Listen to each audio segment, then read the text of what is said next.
தெளிவாக இருக்கு. அப்பாவெல்லாம் தெரியும் அந்த காலத்துலேயே. அப்பா பாலமலை கடையில் உட்காந்து உங்களுக்கு அப்போ எந்த ஊர்லேருந்து வருவீங்க அப்போலாம்? உட்காந்து பார்த்துக்க உக்கரப்பட்டி. உங்கள் பேர் என்னமோ சொன்னீங்க மறந்து வச்சு? கணேசன். கணேசன். உக்கரப்பட்டி கணேசன்.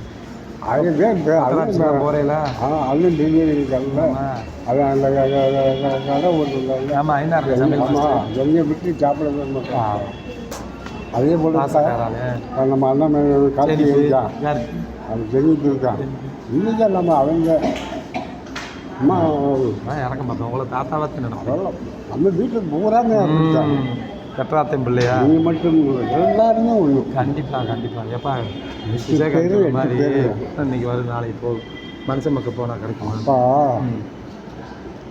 அமைதியாக இருப்பார், எல்லா வார்த்தையும் கிளவி எழுதிப்பார். தப்பாக பேசிட்டா கேட்டா யாரும் தள்ளின்னு சொல்ல ஆரம்பிச்சு. எவ்வளோ அப்படி பார்க்க முடியுமா? ஜோலியாக போடுறாங்க.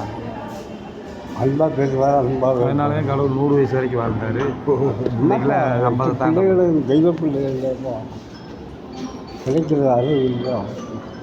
பிள்ளைகளை பற்றி யாரை பாரு இந்த கெட்டதுன்னு சொல்லிட்டாங்க. அதை போல பார்த்துட்டேன். கண்டிப்பாக.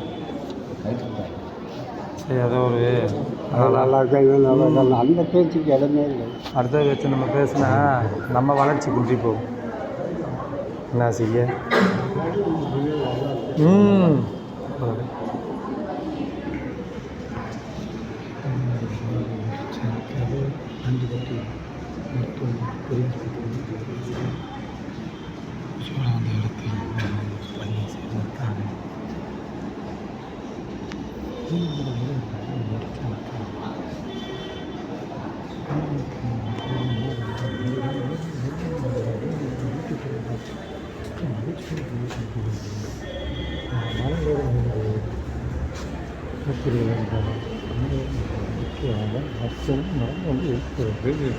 மக்களுக்காக எதையும் செய்வோம்.